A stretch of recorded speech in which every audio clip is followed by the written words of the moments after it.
Chapter 15. The very next day, Luke raced out to his garden even more eagerly than ever. It was too soon to tell anything about the potatoes, but if the beans still looked good, he could probably be sure that they would live and grow and produce. And would the raspberries have any more buds today?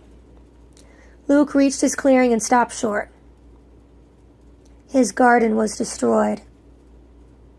The raspberry branches were broken off at odd angles.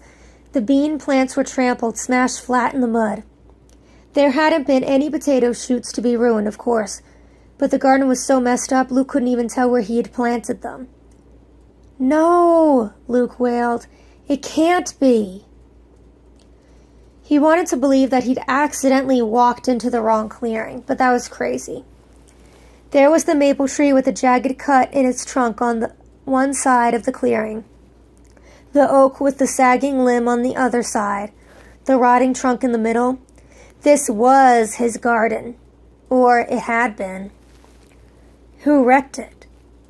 His first thought was animals. Back home, back when his family still raised hogs, there had been a couple of times when the hogs had escaped and found their way to the garden.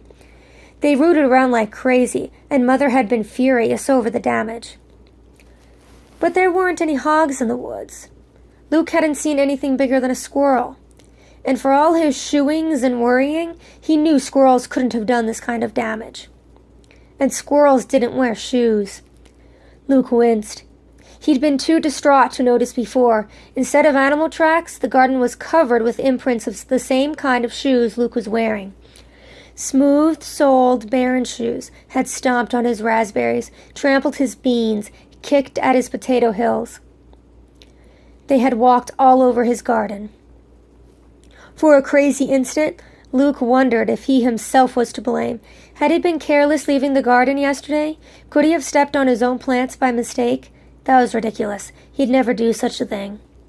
What if he'd sleepwalked and come out here in the night without even knowing it? That was even more preposterous. He would have been caught. And he didn't wear shoes to bed. Anyhow, he could tell by stepping next to the other footprints. Some of the imprints were made by shoes that were bigger than Luke's. Some of the imprints were made by shoes that were smaller. Lots of people had been in Luke's garden. Lots of people had been there destroying it. Luke sank to the ground by the tree trunk. He buried his face in his hands. "This was all I had," he moaned. Once again, he was pretending to talk to someone who wasn't there. But it wasn't Mother or Dad, Jen or Mr. Talbot he appealed to now. It was Matthew and Mark, his older brothers. He had to apologize to them. He had to explain why he, Luke Garner, a 12-year-old boy, was crying.